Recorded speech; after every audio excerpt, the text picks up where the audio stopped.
All right, well, thanks everybody for attending. We're going to go ahead and get started here just in a moment. Um, Again, this is going to be an interesting, hopefully very interesting, I think it's going to be a very interesting day of discussing AI, its role in society, how it relates to human progress, flourishing, the development and advancement of society in general, and a lot of other topics. And we have a lot of interesting speakers. I hope you'll agree as the day draws on. We have 5 panels.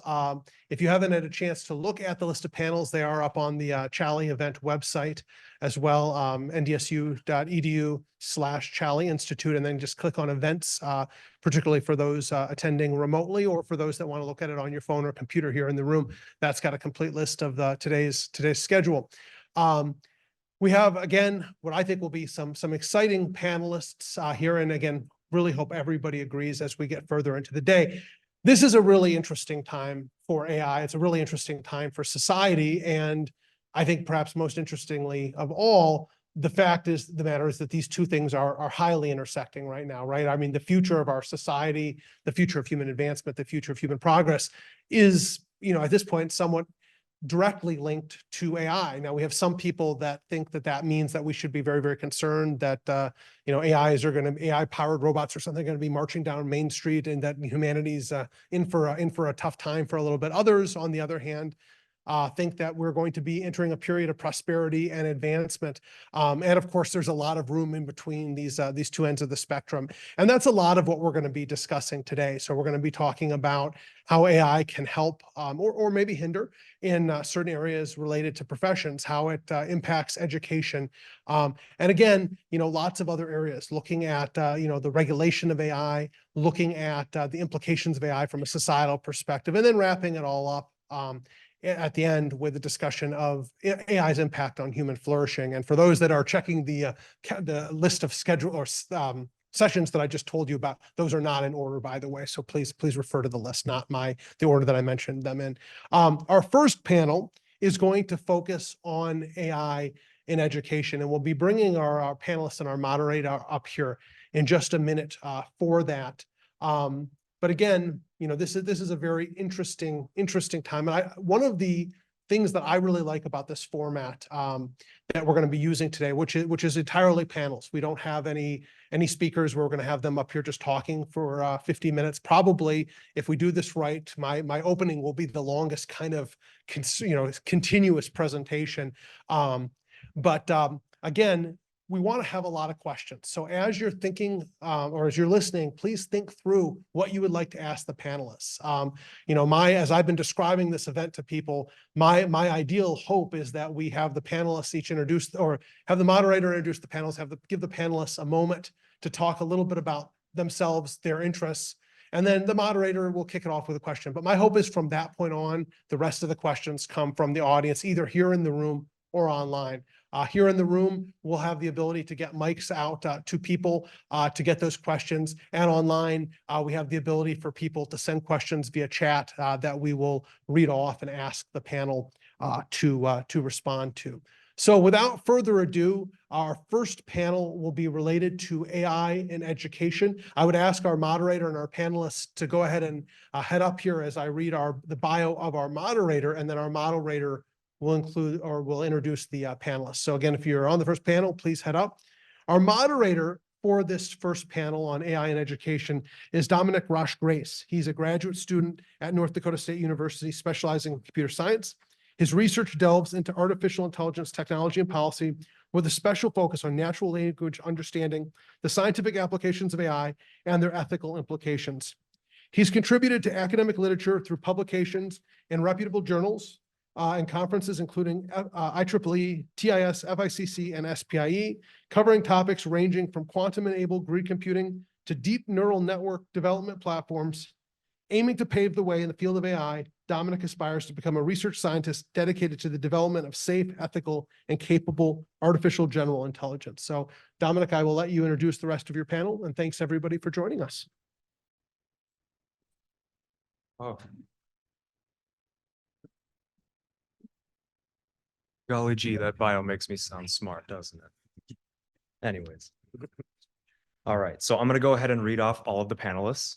So starting with Dr. Jennifer Brandel. Dr. Jennifer, Professor, sorry, I always mix this up. Professor Jennifer Brandel is an assistant professor of architecture in the School of Design, Architecture and Art at North Dakota State University, where she teaches in the beginning and advanced design studios and lectures on speculative architecture and foundational design principles and processes.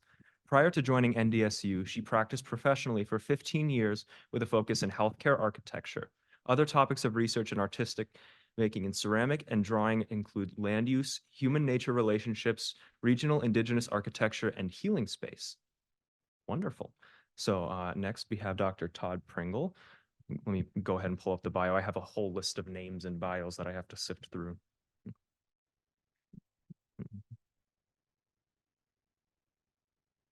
Here we go. All right. So Todd Pringle, a lifelong student of technology and culture, is an advanced engineering manager for John Deere. His team of technology experts focuses on advanced human-machine interaction, perception solutions, advanced algorithms, and electrification. Pringle is also a partner in the 701 Fund, a seed stage venture fund focusing on technology startups in the region.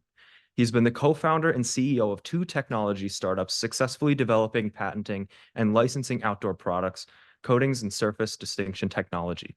Pringle holds a Bachelor of Science in Electrical Engineering, a Master of Science in Polymers and Coating Science, and a PhD in Materials and Nanotechnology, all from NDSU. Pringle is a part-time academic teaching IO psychology at NDSU while pursuing his second PhD, focusing on the crossover of gene-culture coevolution, collective cognition, and personality. All right. Then we have Professor Stark. So, Professor Andrew Stark is an assistant professor of practice at North Dakota State University, where he teaches graphic design, illustration, drawing, and foundations classes in the Department of Visual Arts. Born on the North Shore in Two Harbors, Minnesota, and raised in Fargo, North Dakota, he began drawing and creating as a child, greatly involved in music, theater, and art throughout his young adulthood.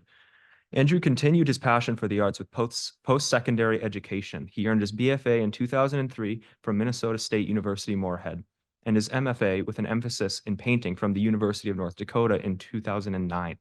Andrew's work varies greatly in style and technique and moves between abstraction and figuration, reveling in the exploration of materials and methods.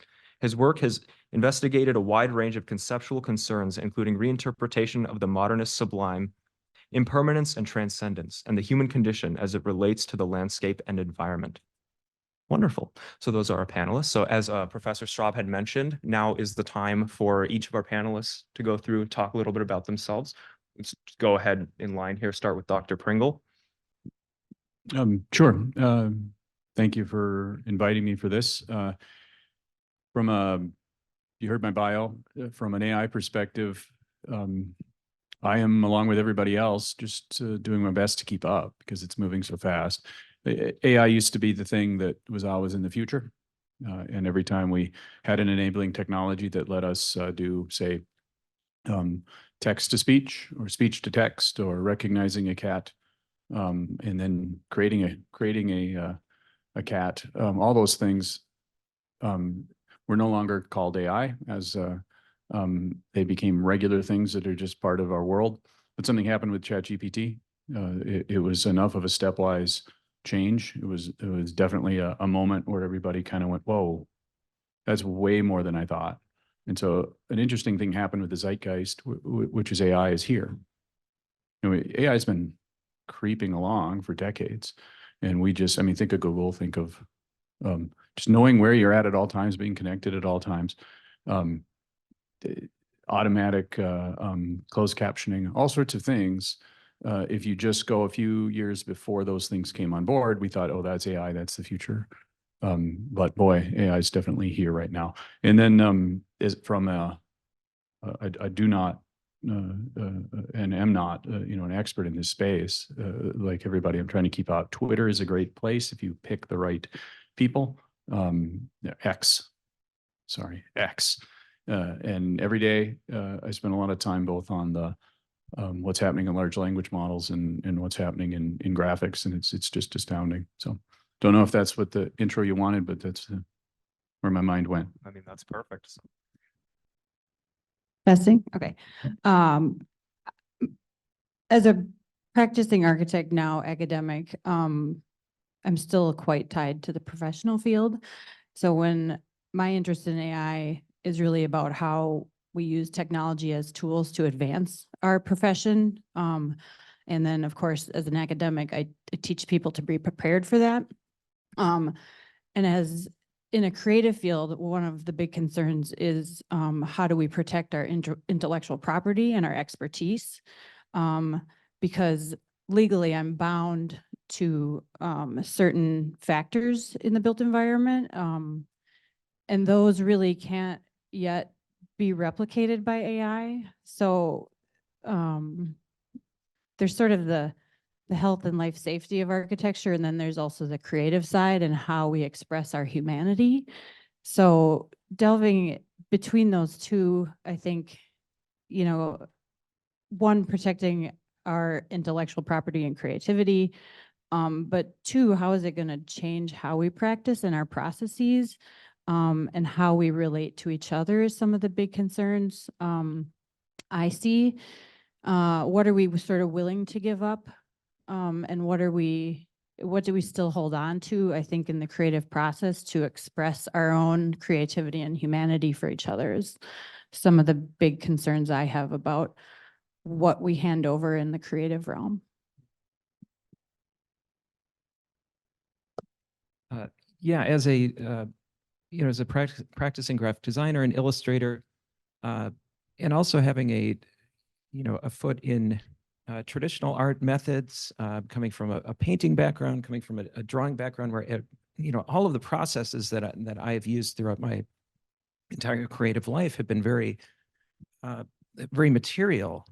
I have been very interested in how AI is interacting with creative work, with iteration, with how how I'm designing, how students are thinking about problems, thinking about concepts, and what is the best way to communicate ideas. And that's one thing that I found in my own practice, is it really hasn't mattered what the material is, what whether it's paint, whether it's Photoshop, whether it's Illustrator or printmaking, the idea, the communication of the idea, and whether that idea is effectively coming across and reaching an audience, that is what I've been primarily concerned with, and something that in my own classes, within the Department of Visual Arts, we're constantly preaching. So, coming from an undergraduate program in the 90s, which was very siloed, you had graphic designers here and ceramic artists over here, and I've certainly seen within the last 30 years much more of a non-siloed approach, and so it's exciting for me to see how technology and AI can be integrated into practice. But ultimately, one thing that concerns me, and Jennifer and I have talked a lot about this, is intellectual property concerns, ethical use, thinking about what we value as a society, what we value as artists or designers, how we're thinking about work. Certainly, if we look at Renaissance paintings, for instance, we know that this would take hours, hundreds of hours of use. We value that as a society. Does that change if AI has generated something? I would posit that yes, it does. One of the first questions that audience, a general audience asks of artists or designers: how long did that take you? So if it doesn't take 100 hours to make something, does that decrease the inherent value of it?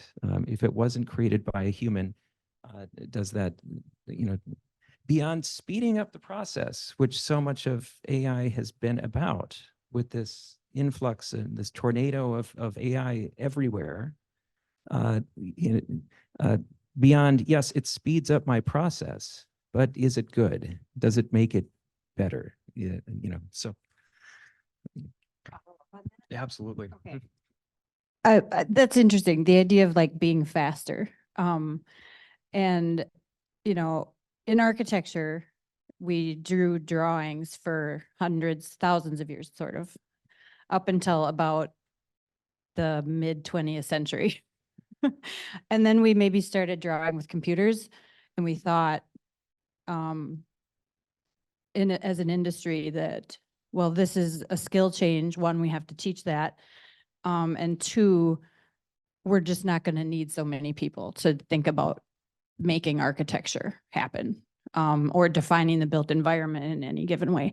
It turned out not to be very true, because there's still a certain amount of rigor and expertise, and synthesis that does flow through the human filter, but also needs to be verified, checked, you know, through the foundational things that would meet a code, but also like meet someone's expectations about what we're delivering aesthetically, functionally, and so forth. So while technology has changed, you know, the 2000s came, and of course, BIM technology changed a lot of things. There's a little bit more automation there.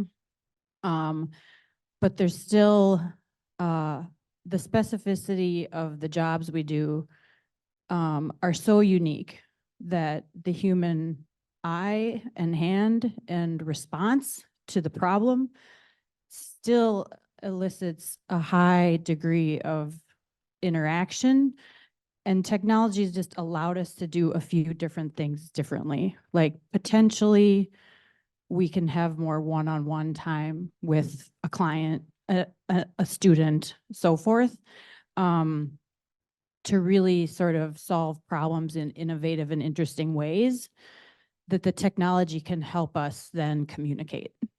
And I sort of see this as a next level to that.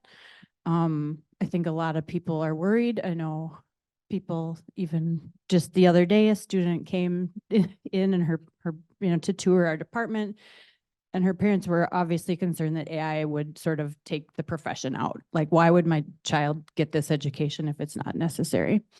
And what I've learned over the, you know, over the last few weeks thinking about this and talking to other people about it is our jobs are going to change. And that's the important part to recognize, is how we're going to use these tools to do a better job of creating innovative things that people need. And that's, yeah, you guys bring up a really interesting point in that we really need to strike a balance in integrating these capable language models and AI systems into modern education while still preserving that human component, specifically in the context of art and architectural design. So a really interesting thought. But it's worth reiterating what Professor Straub has said, that this is supposed to be very interactive. Like, we absolutely want input from you guys. So I did come up with a list of questions, but these questions are essentially contingent upon the audience not really having any questions. So right now we're gonna open up the floor for any questions the audience might have. Otherwise, I can read some of those questions. Wow, everyone's tired or something. Okay. First session, gotta warm up. First session. gotta Nobody warm ever up. wants to be first. All right, well, luckily I came up with what I think are some pretty good questions. So, what are some ways in which you have seen or heard about large language models like ChatGPT being used in educational contexts, for better or for worse? And I suppose we can actually broaden this question to include image generation models too, like DALL-E and Stable Diffusion. Yeah, absolutely. Sure. Well, so I get, actually, writings from my students. I'm an adjunct, so I do teach a class every semester. And I've definitely now, if you've used GPT 3 or 4, after a while, you get a pattern for like the default sort of pedantry, sort of flourish by which a pretty generic prompt for something will play out. And so I've definitely had some times where it's like, that looks like it might be generated. But that, I think every instructor's kind of gone through that. And that's just the early stage. People will get more sophisticated and already have in terms of, okay, yeah, I'm going to change a few things, or I'm going to actually get a little good at prompting. So it has a particular style, or tries to have my style, or maybe intentionally insert a typo. But you know, there's been a lot of initial concern about those sorts of things of, is this your authentic work? And I don't spend a lot of time concerned about that, because we've had that. I mean, we've had that from some of these things that we're getting concerned about. They're just sort of progressions of what we've already dealt with. I mean, we've had Google for a long time. We've had the ability of somebody to produce somebody else's work. And now we just have lowered the friction of it and scaled it a little bit better. And it creates a struggle with, how do we know this is somebody's authentic work product? That's a big deal in terms of how we grade. It's challenged the pedagogy, the way that it's challenged how you set up instruction when you used to be able to count on, okay, you wrote this, I'm pretty sure you wrote that. If you had somebody else write it, that's a lot of friction, a lot of problem. It's definitely clear cheating. Now you just sort of had GPT help you. It's right now is kind of a weird, chaotic morass of how do we deal with the large language models in education. Personally, what I've seen on a real benefit is it can be a wonderful editor. You know, if you used properly, it can be a fantastic editor to help you bring clarity, brevity to your work. But if you look at it that way and you still try to interrogate every proposed change to your sentence structure and only take what you feel is authentically you have something that is still kind of the same process, only instead of a human as an editor, you've got a tool. But people are busy, and students often have lots of things, and they might not be super motivated for a particular class. And it's very easy to just accept that, okay, here it is. I did a rough pass, and then GPT-4 made it all clean, and I'm gonna send that in. That's a real problem. I mean, so fundamentally, what I think is going to happen is an acceleration of the bifurcation between people who are doing the minimum and people who are really motivated, because these tools really help you on both of those things. The GPT-4, if you want to become a really good writer, for instance, I'm sort of fixating on writing here. It is really potent. If you are active, if you look at it as though these are always your words, and if you look at why do I like this wording that GPT-4 suggested versus mine? So motivated writers, motivated thinkers are going to get better. And people that aren't motivated, that are trying to just check a box to get the credential because it's in their way and it's not particularly the course isn't particularly motivating for them right now. Life just got easier, but the value that you actually will get from the experience is way, way lower. So one of my biggest concerns about this technology is going to be an acceleration of unequal outcomes.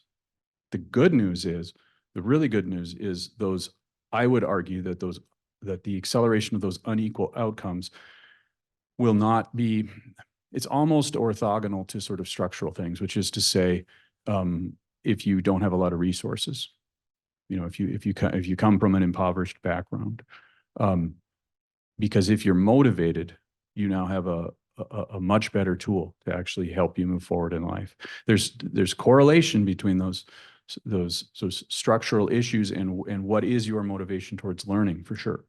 But no matter where you are, if you are motivated, if you want to learn, if you like learning, if you want to learn how to think critically, if you want to move forward, man, these are amazing tools.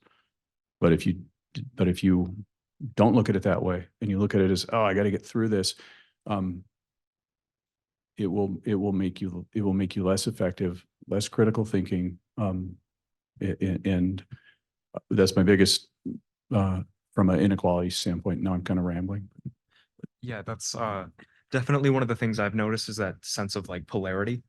between different users is that some people genuinely do use it as a very effective supplemental learning resource, whereas others use it to cheat, essentially. So interesting thought, but brief aside. I've been teaching myself Blender with ChatGPT using the create your own GPT function. I made a Blender bot of my own that's been teaching me 3D modeling on Blender. So interesting use case, but anyways. I'll follow a couple points there. Work I've seen come through so far that hasn't intentionally that I haven't intentionally engaged in AI process with, but students are using it. I do see a sort of genericness that I can spot, I think, to the point where there's sort of a first draft that some folks might be using sort of as a crutch, because I think it is filling a gap of a skill potentially. And then as an educator, I'm aware that, like, okay, where can I help with some of the understanding of how to approach solving this problem or answering this question? Because I see maybe a weak attempt at something, and then, but those things are so far, because of where the models are, easy to spot so far. I'm worried about when they don't get easy to spot. I have also, the work that has sort of come forward from students that are using these tools, they're not generally happy with, in the same way that I'm not fully excited about, or that's meeting maybe the project brief, or it's not even sort of meeting the intent that they were after, whether it be an image or a written word. It's mostly images, so far in my experience. And I think, to where you ended, Todd, it's there is this idea of how I think we teach people to be really, really critical of the information they're getting, because the models are big and vast and sort of uncurated at this point. There's not a lot of taxonomy where we're going to get good, relevant answers from the machine, because it's sort of looking at a lot of things, and not maybe as specific as is needed. How that curation happens over the course of time and how good that gets is, I think, the thing to think about critically and ethically. And that's, I think, where, as educators, how we maybe amp up this idea of being very, very critical, which is sometimes hard in our region, I find, for students to be really critical, but we're in a critical field. So we're always sort of iterating and improving, and never really staying stagnant, because that's what the field asks of us and demands of us. So I think there's these new sort of ethical conversations and critical conversations to have at sort of every juncture of a project, and really building projects in classes around asking those questions, because then how do people own their own work? Do they feel creative ownership? Would they be willing to put that out in the world legally, which is, after people graduate, that's what's required of a creative field like ours, is, well, it's actually copyright. It's actually a legal problem if you're taking other people's work and putting it out as your own. So how I think we develop those conversations early on, so that people feel that the tool they're using, the models that are producing work, they're being critical of and using in a way where they're still making it their own work, which is possible. Yeah, one thing that's been interesting to me is I haven't seen a really large adoption at this point among students, which I thought, as this was ramping up, that we would see this integrated into more graphic design or more illustration. It's really been met as a competitor, especially among concept designers. If you've seen Midjourney and what Diffusion can do, and essentially it's taking this vast swath of scraped images and recombining and creating amazing work. But that there are all these stories of artists being discovering that their work has been used to create an image, or it is created in the style of an artist, and then their own work has been accused of being AI generated. So I mean, it's certainly disrupting how we think about ownership and think about ideas and think about style, and certainly, narrative and imagery. Some interesting ways that I found that students have used it is, or I've used it in class is to compare what AI will come up with based on a prompt or idea. Looking at the genericness of images that it's coming up with, and then comparing that to their own personal ideas or taking that idea and iterating on it. I'd find at this point in time, it seems like most of the imagery is still pretty kind of blah and generic and not as interesting.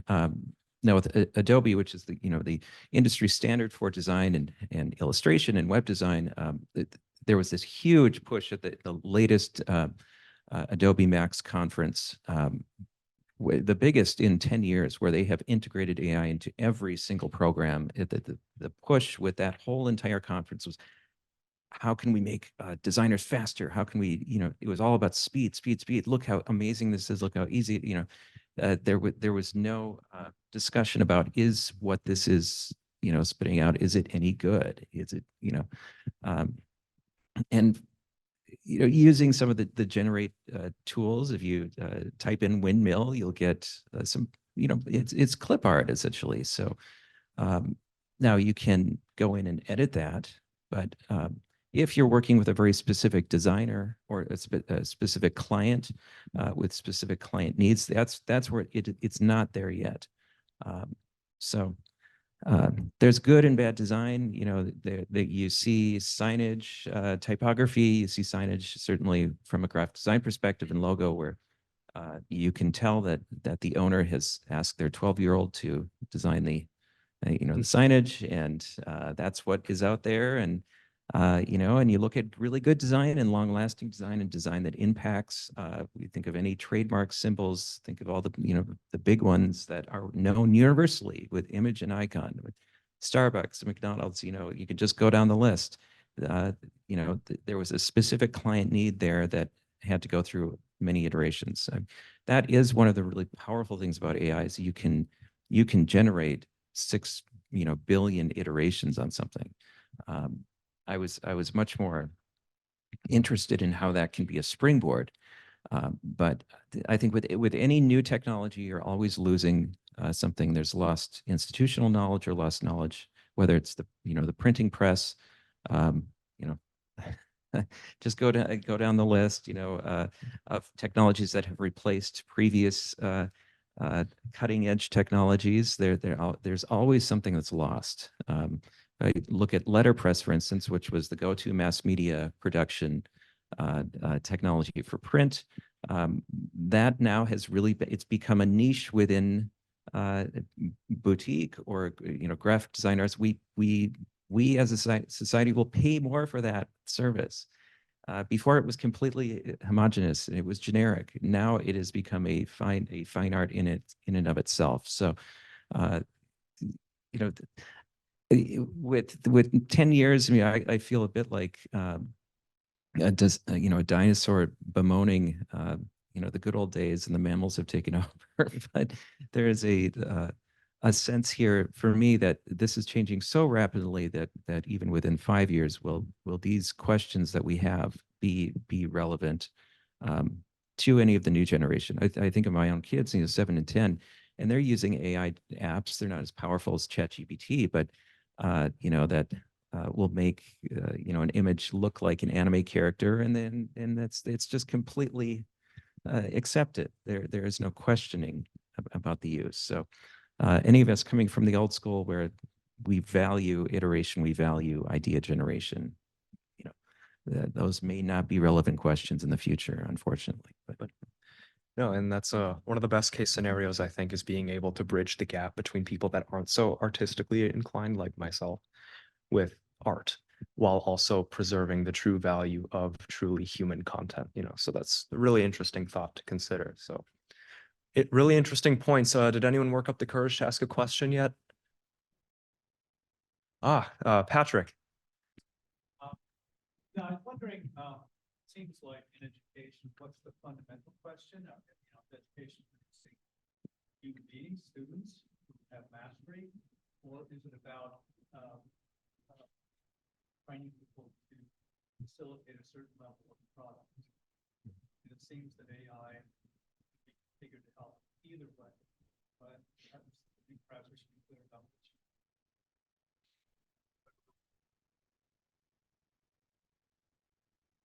Don't think that anybody heard that online. So if I paraphrase, trying to get to the fundamentals of, what will an AI in education be producing in terms of student outcomes? Are you actually somebody that is an independent thinker? Or are you somebody that now serves a cog? You're a better functioning cog. I'm really paraphrasing, but are we trying to get to, what do we think fundamentally might be the impacts of AI on education, specifically what people that come out of the education process? Is that fair? Yeah, the traditional classical view of education, producing young people who are mastering in a general sort of education. Are we producing people? Are we going to produce people that have mastery over, let's say, the knowledge you need to navigate the world in our culture and contribute? Yeah, as well as training. And specific skills, specific arenas. Or facilitating such that people can produce a certain level of work, regardless of how much mastery they have, which of course it can manipulate. Right, like a kind of faux mastery. Yeah. Okay, yeah, and I don't know if we've got a microphone to pass around to, so I don't play bad translator. Oh, there's one on the empty chair. Okay, good. I'll try to take a crack at that, because I think about this a lot, is outcomes, and I've thought about it a lot just watching the effect of the internet. And metaphor I would use, if you want to use a computer metaphor, RAM versus hard drive. And we're offloading our hard drive. We're offloading the memories, the fact memories. It used to be memorize all these facts, systematize them in a way, be able to put narratives around those systemized facts, and produce thinking that helps people solve problems or passes on that understanding. And the past few decades, the access to facts has gotten easier, and there's also been sort of an explosion of facts, but there's always still been some friction that you got to go on the computer, you got to look it up, you got to get Wikipedia, you got whatever. And even then it required some translation, because it didn't always have exactly what you were looking for. And now we have, so I back up a little bit, and I say this a lot. The thing people are missing, a lot of people are missing with AI, and why we're thinking of it as here, is we've had a new change in our interface. We have seen step changes in how we access information, whether it's verbally long time ago or find the book and read it, or when we had computers, but it was text-based initially, and then it went to graphical interfaces, and then it went to mobile, and now we have some text, speech to text, and those sorts of things. But now we have conversational interaction. Now we've dramatically lowered the friction to get to our facts. So why memorize anything? Why not just sort of ride along the froth of be only RAM, living in the moment sort of thing? That's a disaster for our civilization. And we've now made technology that will allow anyone that really wants to just ride along that froth, so to speak, and not have to worry about whether they're coherent, whether their thoughts are their own, and to just think of something that you learned as an interesting right now moment, and then let it go. And so you think about like memory, what makes you memorize things? And one of the things is repetition. One of the things is salience. Why do I care about this information? And retrieval attempts. Retrieval attempts actually turns out to be incredibly important to memorize things, trying to remember that process, that hard kind of thinking. That's neuroplasticity at work. That's you're in the gym moving weight and it's struggling. You get stronger by experiencing weakness, and you get smarter by experiencing feeling dumb. As long as you push through it, as you still try to get that information, you still try to think that through, you still try to bring that coherence in your head. If you don't have to do that anymore, because you actually can have a verbal conversation with either an audio or an audiovisual avatar that has the access to the entire human corpus, and can answer you in detail and can correct you and can be your source of coherence, we will have a serious reverse Flynn effect. The Flynn effect was this phenomenon where IQ rose in the US and in some Western countries over the course of several decades. And there's argument right now whether that has stalled or perhaps reversed. And this is, IQ tests, which IQ tests measure how well you did an IQ test, but there's lots of correlation between whether you can remember things and pattern recognize and be coherent. And these tools could make us sort of like a society of sock puppets. And that's should be resisted. And people should understand that struggling to make coherence in your own mind and then having words come out. I'm talking extemporaneously here, and I don't know how this is going to end, and it's a struggle. But if I don't do this, I'm not actually able to speak. And we've got the tech now where you can basically farm all that out, and don't go there. If memory serves, it was Albert Einstein who said that there wasn't a whole lot of points in learning stuff that can be found in a library book. So going back to that RAM hard drive.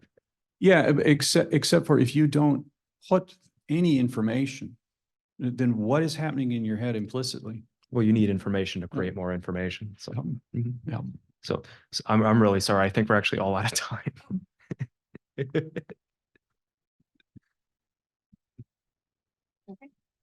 Well, thanks everybody for serving on this panel. Thank you, Dominic, for moderating, and we'll go ahead and move on to our next panel now.